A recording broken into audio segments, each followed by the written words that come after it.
Hi, thanks everyone for joining us for our Friday Quick Reads group author reading. This reading is brought to you by Strong Women, Strange Worlds, a group of authors supporting authors. Our mission is to elevate the voices of women and non-binary authors of science fiction, fantasy, and horror through events like our bi-monthly Quick Read sessions. You can find out more about Strong Women, Strange Worlds in the handout that we will be providing in the chat. And by visiting our website, this link will also appear in the chat, strongwomenstrangeworlds.weebly.com. I'd like to take a moment to thank those of you who have made tip jar donations. We do appreciate that very much. I'm your host today, Elaine Isaak, and you can find out more about me in the provided handout as well. So at this point, everyone who is not one of our readers should have their microphone and camera off. We'll invite you to bring those back on at the end when we do our question and answer. Please note, recording of the session by the audience is not allowed. Recording of electronic communications, including Zoom meetings and webinars without permission, is illegal. Today, we'll be featuring 6 authors: Vanessa Ricci-Thode, L.A. Guettler, Hana Lee, Johnna Dee, Elaine Pascale, and Donna Glee Williams. Each author will have 8 minutes to read. Let's have fun. Our first reader today is Vanessa Ricci-Thode. Vanessa Ricci-Thode is a Halloween enthusiast and a bookish geek who loves dragons, dogs, astronomy, and travel. If she's not hibernating, find her in her butterfly garden, achieving her final form as a garden witch. She lives in Waterloo, no, the other one, with her spouse, daughter, and very good dogs. Vanessa, take it away. Hello. Yes, I'm Vanessa. So I'm reading the 4th book from my Queer Dragon Rider series. It's basically How to Train Your Dragon meets The Legend of Korra with firebending dragon riders. Each book in the series starts with a synopsis, so you can jump in anywhere. The series has 3 MCs, and the scene I'll be reading from features the youngest, Spark, who is friends with a dragon named Abyss and has just bartered her blacksmithing skills for dragon riding lessons from the new riders she's just met. So let's go. Raya first convinced Dragon, who was a lovely teal with ribbons of forest green, to let her show Spark the ropes, or scales. They spent the rest of the morning climbing along his back, Raya showing Spark how to use his spikes for handholds, and both of them occasionally falling off, Spark falling off a little more frequently, and needing to be caught by a patient Ice, who was on hand to observe. "You're lucky with Abyss if she'll let you do this," Raya said as Ice deposited Spark next to her. "It's easier to get used to the technique on the males. Their spikes are smaller and closer together, but the females are so much bigger. If you stick to their spines as much as you can, falling doesn't have to mean falling off." They broke for lunch, and then Ice tolerated Spark climbing around with Eltier. Barlow's dragon, a scarlet male with black tips, who he called Flame, had come to watch on as well. After the second time Flame set Spark back on Ice's shoulder, Abyss and Zephyr came down from the city. Zephyr circled overhead while Abyss watched silently beside Ice. "Let's race," Eltier said, a spark in his eyes. "See who can get to the other side of her wings first."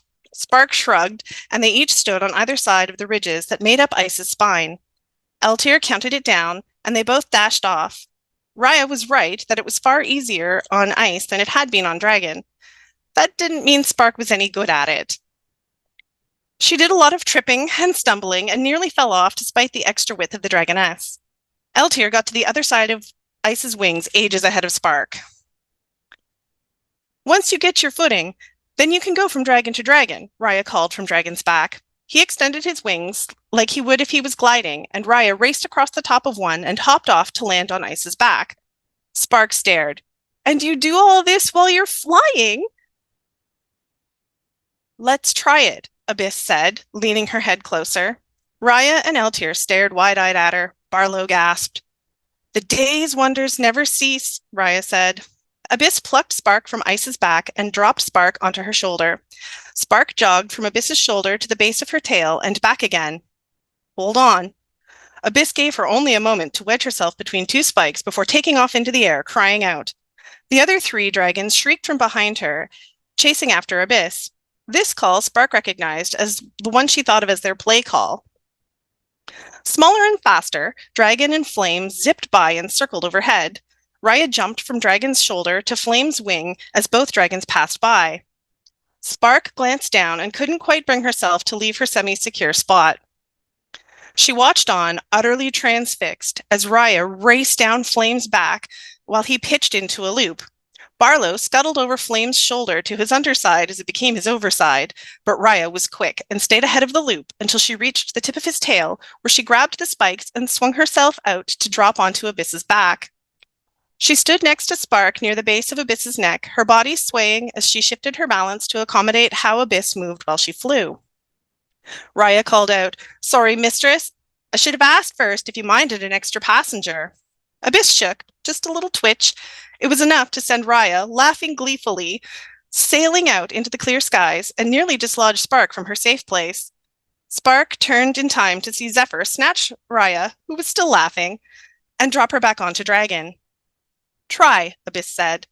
Zephyr dove under them to circle where Flame was. The settlement was a tiny blot far below, the glittering Dragon City just above them. Spark took a deep breath. It wouldn't be the first time she'd fallen off a dragon.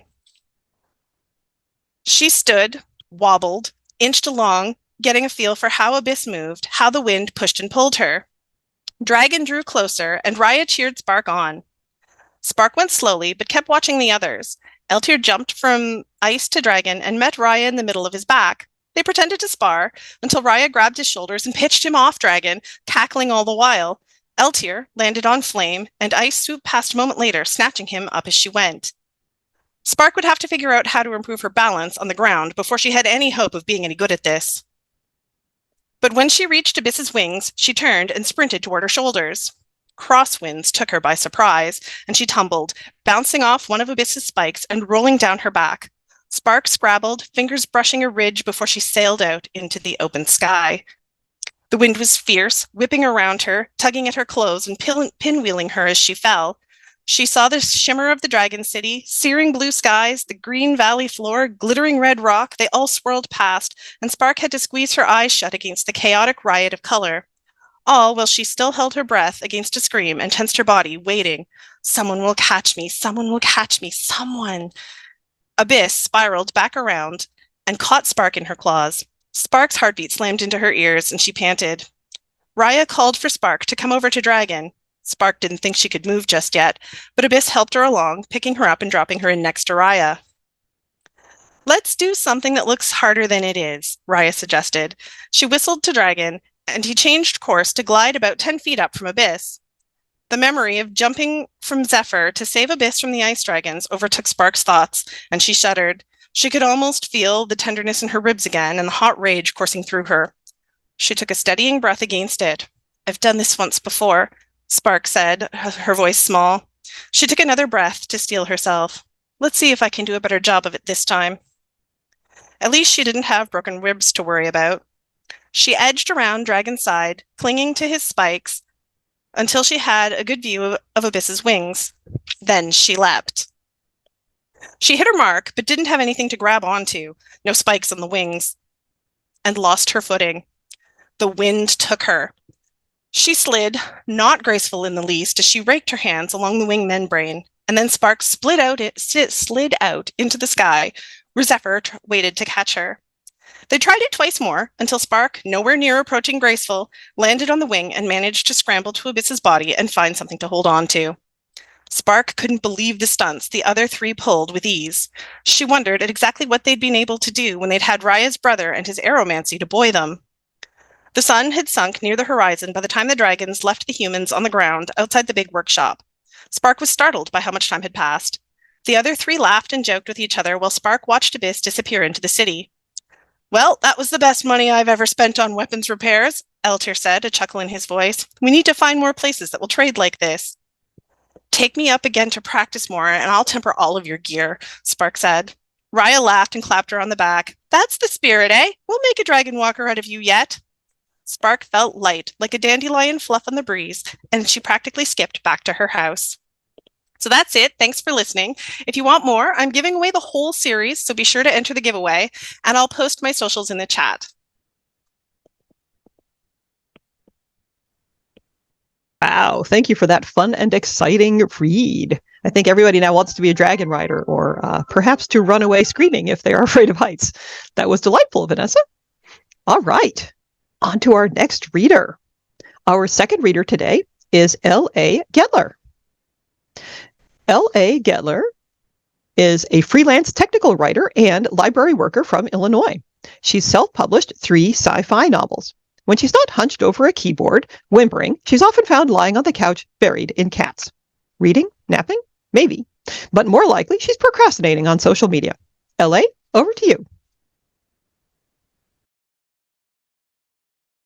So the passage I've chosen to read today is from the middle of my book, Vacation on Planet Glore. So at this point, your series of choices has led you to a fan convention for your favorite cop show, Heat Beat. In this scene, your new friend Dirk Largo is competing in a wet t-shirt contest for lookalikes of the main character, Graham Smutney. The music abruptly shifts from Pink Chenille's cover of Smutney's Love Theme to a fanfare. The crowd turns to the stage as the same MC from the opening ceremony bounces onto the stage. "Hello, Smutney heads," he calls. The room erupts in cheers, and the DJ brings the music down to a comfortable background beat. "It's me again, Vance Allen Stark." A few people clap. "Be sure to catch my new comedy special, Stark Raving, now streaming on a vid screen near you." He pauses but gets no response. He adjusts his tie and continues. "But you're not here to see me. You're here to see some Smutneys get hot and wet, am I right?" A massive cheer. Okay, you horny fazzers," he jokes, holding up one hand as if to quench the swell of hormones. "First, the rules. Each Smutney will be doused in Value Cat's latest product, No Hydro, the waterless water to clean even the rustiest cat, with little to no risk of fatal electrocution." He pulls a card from his pocket and reads a lengthy legal disclaimer, while a woman in a bikini and heels struts along the edge of the stage, holding up a shiny metal canister topped with a short hose. The canister is labeled with the Value Cat logo, and, disturbingly, a sticker that says, "Warning, contents flammable, use extreme caution." The bikinied woman stops next to the MC and poses, fondling the hose suggestively and licking the nozzle at the tip. Stark finishes the disclaimer and tucks the card back into his pocket. "Once they're good and wet, each contestant will have 5 minutes to gyrate for your viewing pleasure. Support your favorites by adding your generous monetary donations to the appropriate jars. Spread the love to all our gorgeous Smutneys, but keep in mind that your tips are your votes. Each contestant keeps their tips, and the one with the most tips also wins a hardcover copy of Badges, Broads, and Bullets, the authorized fictional biography of Graham Smutney, signed by the author, Arnold A. Arnolds." After a smattering of applause, the music rises again and the cavalcade of twerking Smutneys begins. The bikinied woman sprays each one with No Hydro, which turns out to be a fine yellow fog that does a reasonable job of imitating the clinging effects of water on thin fabric. Just when you think you've seen your hottest Smutney, another emerges from behind the drape to increase the tension in your pants. You clutch a few limp credits in your sweaty hand, but you're saving them for Dirk.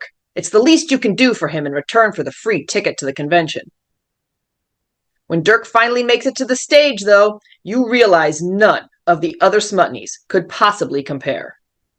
He's not the contestant who's physically most similar to the character, though the thick, dark chest hair visible through the transparent, No Hydro-soaked t-shirt is spot on.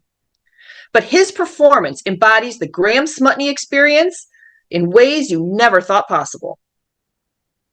From the swaggering stride to the smoldering gaze, the pouty lips to the thrusting pelvis, Dirk is Smutney. You cram your credits into his jar and dig into your belly bag for more, just like the rest of the awestruck spectators. Dirk wins, of course. You find him after the show, toweling off the No Hydro. He's surrounded by people begging for selfies and exposing his body to be blessed with his autograph. A few people tuck hotel keys into his damp pockets. He favors everyone with charming smiles, flirty winks, and dirty jokes. When he sees you, though, he pushes them all aside and engulfs you in a vaguely slimy embrace that threatens to crack a rib. You start, but he bends you over backwards with his arm and presses his lips to yours in a kiss that somehow both stops your heart and makes it pound. Blood rushes to your... Well, blood is rushing. By the time he finally breaks away, the crowd around you both has dissipated. You stagger, breathless. He grins. Let's celebrate by getting absurdly, ludicrously, mind-bogglingly drunk on fuzzy fazzers. He flashes a double-handed wad of crumpled credits. I'm buying. The rest of the day passes in a blur of alcohol-drenched laughter. The next thing you know, you're waking up with a screaming headache and a bare foot in your face. You sit up, clutching your head and stifling a groan. The owner of the foot shifts but doesn't wake up, leaving you free to process everything without any awkward conversation. You're naked, in a king-size bed, in one of those cheesy honeymoon suites you've seen advertised in the back of travel magazines. There's a heart-shaped hot tub, bubbling gently, illuminated by soft neon lights. Empty liquor bottles are scattered on the floor. Someone is operating a jackhammer nearby. Wait, no, that's not a jackhammer. It's snoring. With a gulp, you look at the other occupants of the bed. The foot belongs to Dirk, still in his white t-shirt, but somehow missing his pants. He's not the one snoring, though. You can't exactly tell who is. It could be any of the half-dozen other sleeping people draped haphazardly around the bed. There's a Kalongi woman you recognize from the Smutney competition, an Orgolan man clad only in a pair of heat-beat socks, a pair of human twins with neural implants peeking through their tangled red hair, a Glorine of uncertain gender, and some kind of giant bug with too many legs for your throbbing head to count. What did you do last night? You extract yourself from the sheets, careful not to disturb anyone. You tiptoe to the bathroom and gently shut the door behind you. You find your clothes and thank for the 14, your belly bag, hanging over the shower head and slip them on gratefully. They're stiff and smell like no hydro, but you don't care, as long as your private parts aren't sticking out anymore. Once dressed, you lean over the sink and stare into the mirror. An empty wrapper for a Zurin fruit-flavored condom is stuck to your cheek. You wrinkle your nose. Zurin fruit are gross. And pick it off, then splash some cold water on your face. You could probably slip away before anyone else wakes up and figure out a way to forget this ever happened. However, that's the old you talking, the you that never left home, the you that was afraid of everything and everyone. Old you sounds like your mother. What about this new you you've been cultivating, the you that craves adventures and excitement? New you would embrace this experience with both arms and go back to bed. But which you is the stronger you? At this point, you have two options. You can slip away in shame, or you can go back to bed.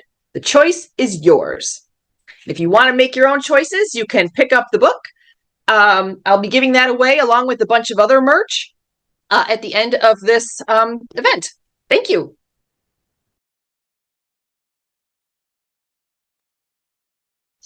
Wow, LA, thank you for that delightful reading. And yes, you're definitely going to want to fill out that form. The link has appeared once in the chat. It will appear again soon to fill out the Google form so that you can enter those giveaways. That was really delightful. All right. Our third reader today is Hana Lee. Hana Lee is a biracial Korean-American writer who also builds software for a living. In her downtime, she enjoys knitting, crochet, and video games. She lives in California with her partner and 2 fluffy cats. Her debut novel, Road to Ruin, will be published by Saga Press in 2024. Hana Lee. Yeah, so I'm going to be reading from Chapter 5 of Road to Ruin, which has already been published. Haven't updated my bio.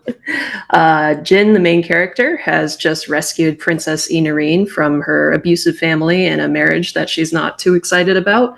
They've fled Inarine City on Jin's mage bike, and they've just stopped in the wastes for a bit of a breather. And Inarine has asked Jin to tell her a story. So Jin is telling this story that I'm about to read about her father. There was an old courier expression. Cities had hundreds of laws, but the Monowastes knew only one: survive at any cost. Gaojin understood the gist of the saying, but he never fully agreed. The Monowastes had plenty of laws. Bring twice as much food and water as you think you'll need. Travel light as you can. Never fall asleep unless you can see the whole horizon. Watch where pteropters fly, steer clear of Chandru, and ride like hell if you see a Rovex. Mana, water, then food, in that order. If your mage bike dies, you die. If your spark dies, you die. The difference between the wasteland and the cities, Gaojin reasoned, was that cities needed men to enforce the law. The wastes needed no enforcer. So if you had to live by the rules of one and not the other, better to be an outlaw in civilization than dead in the desert. He made his home in the wasteland, but his heart lived in Karina Tez. A woman dwelled there who baked the sweetest road cakes he'd ever tasted. Her hair was silk and charcoal, her laugh warmer than the sun and quicker than lightning, her hands firm and gentle. Evemi, his wasteland flower. One day, Gaojin swore, he'd pluck her from the weeds and take her somewhere lush and green, a foreign land untouched by storms. He would have no place there. Without the storms, without mana, his talent would dwindle and fade, and so would he. So taking Evemi away from the wastes would be his last delivery, the last moment before their roads diverged forever. Maybe that was why he waited. He didn't know time was running out until it was gone. Sometimes it was months between deliveries to Karina Tez, long months between precious days in Evemi's bakery and passionate nights locked in her arms. So it was that one day he walked into the bakery and heard an infant's wail before Evemi's voice. His child. He'd last seen Evemi 6 months before and hadn't even known she was pregnant. In that moment, marked forever by the smell of fresh bread and a child's cry, Gaojin knew he'd never take Evemi to the green place. She's like you, Evemi crooned, stroking the infant's forehead. Talented, the priests already tested her. The test was simple and reliable. Lower the child into a basin of mana and watch the color of their eyes. If it changed, the child was talented, and their name would be written in the Tezaros, the register of Karina Tez's full citizens. Otherwise, the baby was returned to its parents like a shameful cast-off for them to do with as they pleased. Sometimes that involved another basin at home full of water instead of mana. Gaojin held his infant daughter and wept. If only she'd failed the test. He knew what the priests of Karina Tez would never accept. Talent wasn't a gift, but a curse. It sentenced her to a life in the wastes, a life among storms. At least, Gaojin vowed, he could teach her to make the best of it. So he did. He built a sidecar for his mage bike and took his daughter into the wastes before she could walk, teaching her the wonders of her prison. He showed her saurians and chasms split by storms, shattered remnants of ancient highways and plants twisted into new shapes by wild magic. He made the rumble of the mage bike's engine into her lullaby and rocked her to sleep under crimson stars. Evemi was his wasteland flower, impossible and pure, but Jinlu was like him, born to a broken world, the same corruption flowing through her veins. But the laws of men were changing. Gaojin watched Karina Tez grow colder toward its talentless, rewriting its laws, stealing their freedoms one by one. Evemi lost her bakery. A metal-talented savant claimed the building for his sculptures. The Legion grew more insistent. They wanted spark-talented children. Knights were dying in the wastes, falling prey to bandits and errant storms, and not enough children with the spark were being born to replace them. We need to leave, Evemi told Gaojin, her voice trembling. I've had enough of this. We can't stay here. The priests, they'll take her from me. So Gaojin made arrangements. One last delivery to earn enough moon to pay Evemi's debts and build a new life in Karina's soul. He'd never smuggled drugs before, but scraping together the coin from smaller jobs would take too much time. He needed a windfall. His daughter was 7 years old enough to watch Gaojin, blindfolded and bound, be led into the square by temple guards, guided onto a scaffold, and bent over so his cheek rested against smooth, blood-stained stone. Old enough to remember the voice of the priest who read his sentence, though the list of charges blurred together into meaningless, damning noise. Old enough to recognize the prince who'd posed as Gaojin's supplier and watched his execution with a smile. The blindfold stayed on. Gaojin died without seeing his daughter's face, or Evemi's, but Jinlu watched and never forgot. Her father had made the wasteland beautiful and refused to live by the laws of men, and now he was dead. She would use what he had taught her to take her mother and flee Karina Tez, no matter what it took. There's a scene break here. It took 13 years, Jin said softly, and I spent most of those years dodging the Legion. I learned my trade from an old courier named Lorne. Riding was the easy part. I've always been good at it. The hard part was scraping together enough moon for a bike of my own. Oma was scared of riding. That's why she never went anywhere with my father. But I couldn't afford a sidecar, so she rode out of Karina Tez with her arms so tight around my stomach I thought I'd puke. Jin smiled.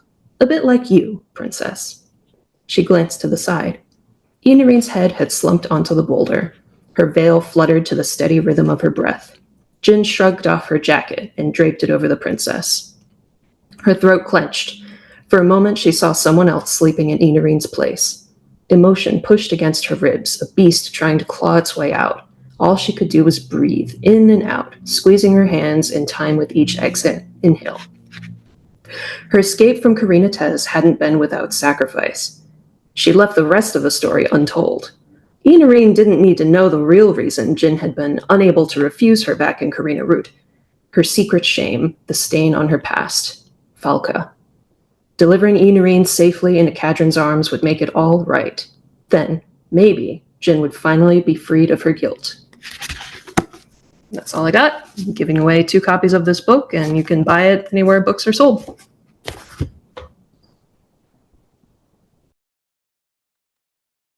Wow, Hana Lee, thank you for sharing that really evocative and disturbing and moving and exciting work. Looking forward to hearing more. You definitely want to fill out that form when it shows up in just a couple of minutes.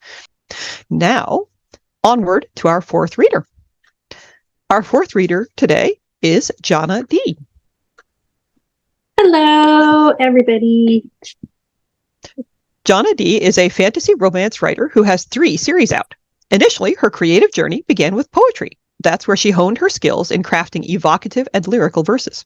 As her passion for storytelling grew, she ventured into the realm of novels, weaving intricate plots and enchanting worlds that transport readers to extraordinary realms. I can hardly wait. Johnna, over to you. Hello. So I am reading a snippet from Crest of the Fallen. I'll be giving away either a shadow edition of the book or the regular edition of the book with some book swag. Sorry, there's dogs. So this book is about a halfling. She's half fairy and half vampire. So let me start. Fea sat in the corner trying to stay hidden. She was trying to be as small as she could be. The house was dark except for the flickering lights coming through the windows cast by the flames of other buildings burning. She could barely see her mother, Elita, who was a few feet away. She felt the warm blood dripping from the wounds in her neck. The wounds stung from where the vampire had sunk his teeth into her delicate flesh. She clutched the wound with her hand, trying to stop the flow of blood from draining out. A burst of flames lit up the room, showing as her misty green eyes saw the horrors in front of her. She watched the vampire draining the life from her mother, her blood dripping from his chin. The light slowly left her eyes that were as green as her own. In the 7 years of life, she had never experienced anything like this before and wasn't sure how to fight him. In the doorway lay Oren, her father, his blonde hair stained crimson red from the pool of blood he laid in. A huge gash slashed across his throat where the vampire had ripped it open. He tried his best to fight off the vampires, but he was not a warrior. He was simply a farmer.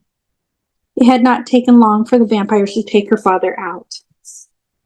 She looked at her father's prone body, his blue eyes glazed over, staring vacantly through her.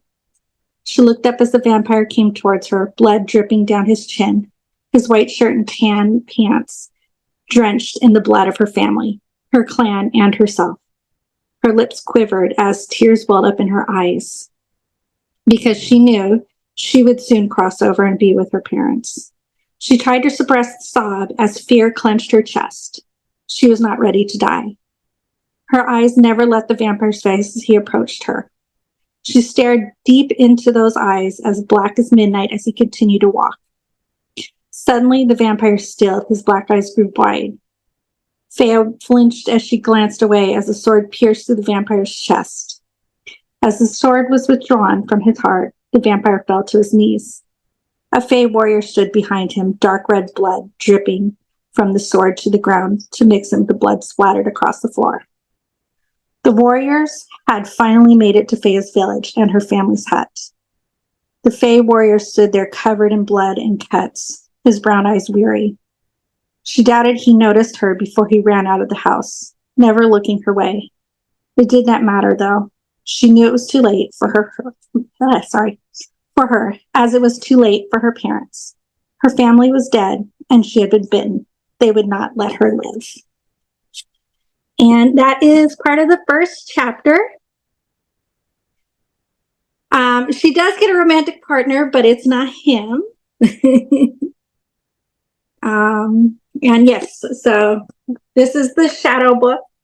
It's black and white. And then here is the other book, the regular edition copy. So I do have both of them available to choose from to whoever the winner is. And then they'll get some bookmarkers and other swag. And that's it. Wow, Johnna, that was riveting. Thank you so much for sharing. Make sure that you fill out that entry form so you can get your chance. In the meantime, we have our fifth reader. Our fifth reader today is Elaine Pascale. Elaine Pascale is known as the godmother of horror and the author of The Bloodlights, if nothing else. Eve, We've Enjoyed the Fruit, The Kitchen Witches, The Language of Crows, and The Solstice. When not writing, Elaine can be found on her paddleboard. Elaine, take it away. Thank you, Elaine. I'm going to start in the middle of The Kitchen Witches and sort of bounce around a little bit. Nashville, Dakota lay chilled and dying on the operating table. This is not past life regression or a near-death experience. This was an actual case of dying, coupled with an actual case of having a story that was dying to be told. She hated the feel of the cold steel table beneath her naked butt. A part of her remained glad that she was covering said butt with her body weight, as she would hate for any cellulite to be exposed to strangers. The other part of her was concerned about the strange fingers that were being shoved into the side of her neck. How are those fingers getting through her skin? How is it possible that her throat was a gaping open wound? Vainly, she hoped that her cheek implants were holding up well despite the recent trauma she had undergone. The implants were her newest surgery, and she would never be able to trust some mortician to fix them if they were drooping. She also hoped that the harsh hospital lighting was kind to her expansive forehead, which had recently been Botoxed. Her plasticware empire that she had used to stash secret supplies of snacks and secret supplies of secrets had nothing on the silicone and toxins inside of her. Nash wondered where the light was, the one they all mentioned being at the end of some tunnel that was populated by deceased loved ones beckoning you to the other side. Didn't that tunnel lead to heaven or some good place? Was the lack of light attributable to her still being alive or to the activities she indulged in before ending up on this table? Either way, this did not feel scary or bad. It simply felt like nothing. And nothing was good, especially after all of the chaotic, catastrophic somethings of recent.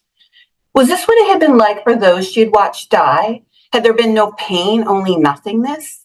If she had ever felt guilty, she would have assuaged herself of that feeling due to the nothingness, as she lay on the cold steel table with fingers penetrating a slit in her throat. Nash, with her flair for the dramatic, remembered her wound and considered it a near decapitation. While a deadly blow, much too much of her Cartier-wearing neckline remained intact to warrant such a description. But this might not be so bad. Death, the final finality, could certainly cement those skeletons in her closet and prevent them from rattling their bones further. But if she died, who would pack the lunches? Who knew as well as she how to disguise the protein she magicked into one plain brown bag and one Patriot's lunchbox for the kids' consumption at midday? And who would help Dinah survive high school? A girl needs her mother for help with the boys and the mean girls and the makeup and the manipulation. As she lay on the cold table, Nash recalled Dinah and the blood and the gun. She remembered all she had done to cover up all Dinah had done. She could not abandon the girl when she so clearly needed help. Who else could provide motherly advice? And the taxes. Who would do the taxes? Death and taxes, they were right. Those two items were eternally intertwined. Even when one was on the path between worlds, taxes loom large. If anyone saw her private papers, if anyone knew what and who she had buried over the years, she had to force herself to live in order to make sure her tracks were firmly covered. If she died on the table, she'd be leaving them to a poorer life. How would Derek afford Riley's braces without her? The poor sap would honestly try to pay the orthodontist instead of making the doctor pay for all of his indiscretions. They'd be sunk for sure. All that precious money wasted on teeth? Teeth are so easily knocked out, so easily ripped from the roots, so easily separated from skulls. It's a crime to allocate household funds to them. As Nashville thought of crime, she began to remember how she got here. Worse, she remembered that Derek had not been around to bumble through their tax accounts or to believe that he was floating cruises and canapes, Jimmy Choos and champagne, Ferraris and filet mignon. He had not been around at all. A few weeks prior, she'd gotten everyone off to school and then had gone to the Eco-Organic Mart for a reasonably large grocery order.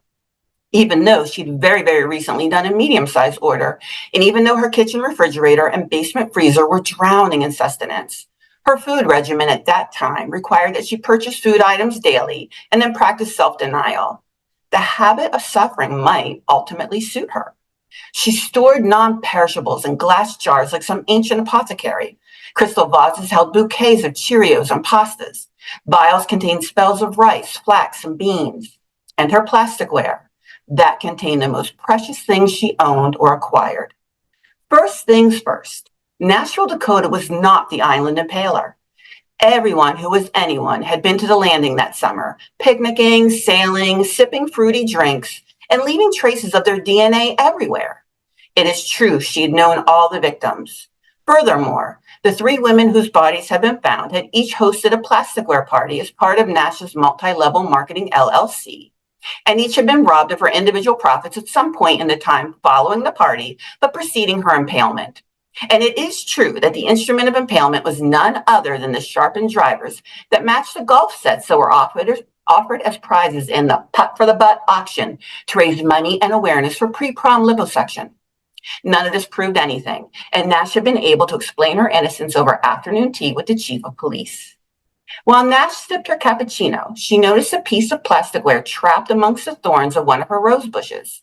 Feeling independent, she did not call for her gardener, but went into the yard to retrieve it herself. Had it been another item, and not the prized plasticware with matching lids, each set comprised of 20 pieces, from colanders to cups to cereal bowls to freezer squares to dessert containers and Jell-O molds, each container nestled inside one just slightly larger with leak-proof, watertight, freezer-safe, microwave-compatible lids, she would not have been so motivated. This particular container was meant for sandwiches. It had a diagonal divider down the middle to prevent separate halves of the meal from touching the other. It also had minuscule holes in the lid to allow for the color-coordinated toothpicks that were included. Instead of spearing deadly carbohydrates, lettuce, tomato, and deli meats, these picks held down a note which read, "Winning is not everything. It is the only thing. If you want to see Derek again, you will lose it all, heads and tails." Nash was no stranger to blackmail, but kidnapping was new. She would have never sunk to that level.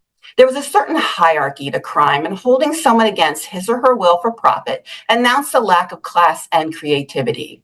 How dare someone take her husband in an attempt to terrorize her in his absence? First things first, Nash was not about to lose heads or tails. She would win by rescuing her husband and making his kidnapper pay. At that time, Nash believed she would tackle this trial flawlessly. Looking back from the benefit of hindsight on a hospital operating table, she was willing to admit to a modicum of defeat. For a woman so consumed with control, the weeks that had led up to the hospital had been beyond nightmarish. Not only had she been forced into a husbandless state, she had also been faced with catastrophe incarnate. First, the spiders. And I will be giving away a copy of my novella, The Bloodlights. Thank you. Wow, you managed to have us both on the edge of our seats and also laughing our heads off. Very nice work. All right. I'd like to bring on stage our final reader today. Our final reader is Donna Glee Williams. And there she is. Pushcart Prize nominee Donna Glee Williams has worked as turnabout crew on a schooner, environmental activist, registered nurse, educator, and creative coach. But these days, she mostly walks in the woods, writes, and leads dream groups from her little cabin in the Appalachians. Donna Glee, over to you. Thank you very much. I'll be reading today from my 2023 novel, The Night Field, that is coming out in paperback just this month in the United States and given away copies. Yeah, I cried when I saw the cover, Anne. Thank you. I'm reading from the middle of the book. Our young hero is mid-quest, solo climbing an Everest-sized cliff that violates all her people's taboos to even try to climb it. And she is badly injured, having been dived on by a hunting eagle, and is now perishing because she lost her water and her food in the fall that came after the eagle attack. I passed a fiery night, drugged by fever and the lightheadedness that comes from a drying body. My sleep was disturbed by pain and chills and a loud, fierce discussion between the birds and the trees.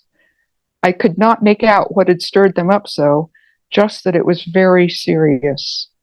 I wished they would be quiet so I could sleep. Waking was even stranger. My other body, not just my hands, but all of it, rose from the stone shelf on which I lay. I felt uneasy. Was this allowed? But luckily, Barack was not here to see me playing outside like this. I sailed up into the air, a little queasy from the height, and hovered above myself. There below me was my flesh, huddled into the wall, pressed as far as it could get from the edge. It looked so battered there, so forlorn, that a flood of pity brought tears to my other eyes. I stopped myself from rushing back. I should not waste this chance to take stock of where I was. I turned my attention in the direction of the Derma. Ah, there it was, very near, just around that bulge of rock. Just a little farther, I told my flesh body, poor thing. Just a little more. I saw that this smooth stone path was about 2/3 of the way up the wall. It ran on from where my body lay, straight up to a perch that overlooked the Derma Falls, and then on from there as a faint trail of handholds up the rock, a sort of ladder. As I drifted higher to get a better sense of what was still before me, I looked back and saw that cleanup birds had landed on the shelf and were strutting around something that was mine. They were big, too big for what I had to do. I took one last quick glance at the path, the shelf, the stone ladder, the switchbacks above, and dove for my flesh body. Not yet, I shouted, or tried to. My voice came out like the cracked caw of one of their own. No, they squawked. Now. I scrabbled for a handful of gravel and heaved it at them. Not yet.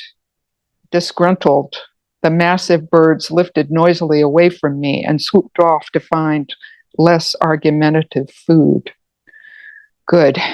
As weak as I was not sure I could bring down a cleanup bird. I lay still and waited for the blackbeaks. I did not wait long. A pair of them settled onto the rock not far from me. They must have been following behind the cleanup birds to see what good thing their higher-flying brothers might find for breakfast. They hopped in nearer and dodged away, testing me, their raucous squawking louder now. They moved faster than the heavy-bodied cleanup birds. Could I match their quickness? I held myself still as a dead thing. They bounced closer and hopped away.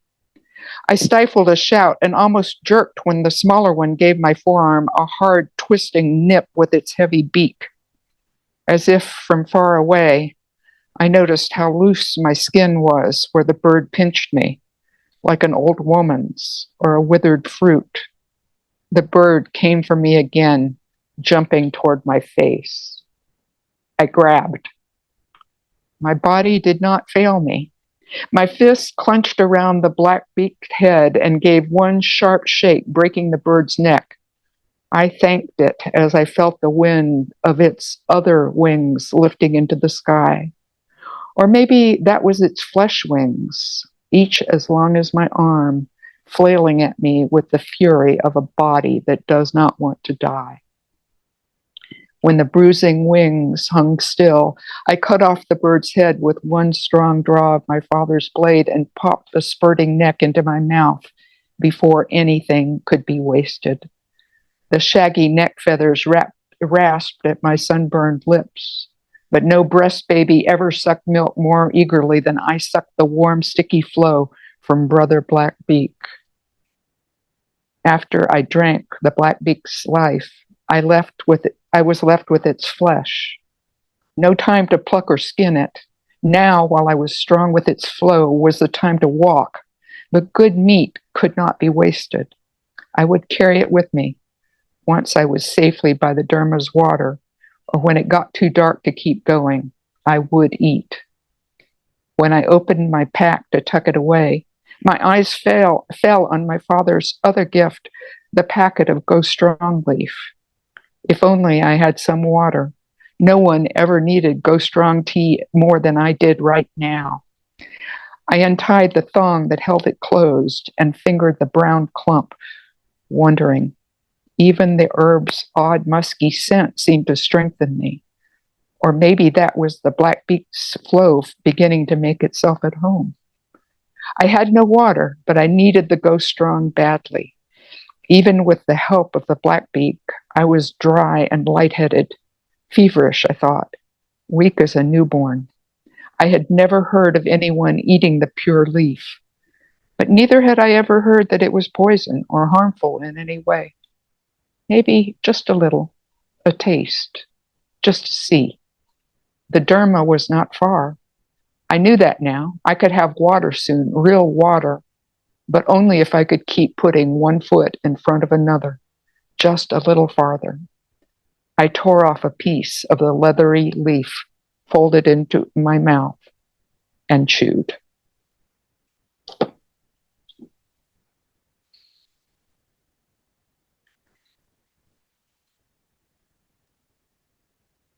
Donna Glee, that was just beautiful and kind of horrifying, but, not in a bad way. Thank you so much for sharing your work. Thank you. And I would like to thank everybody who came out today. Really appreciate your joining us.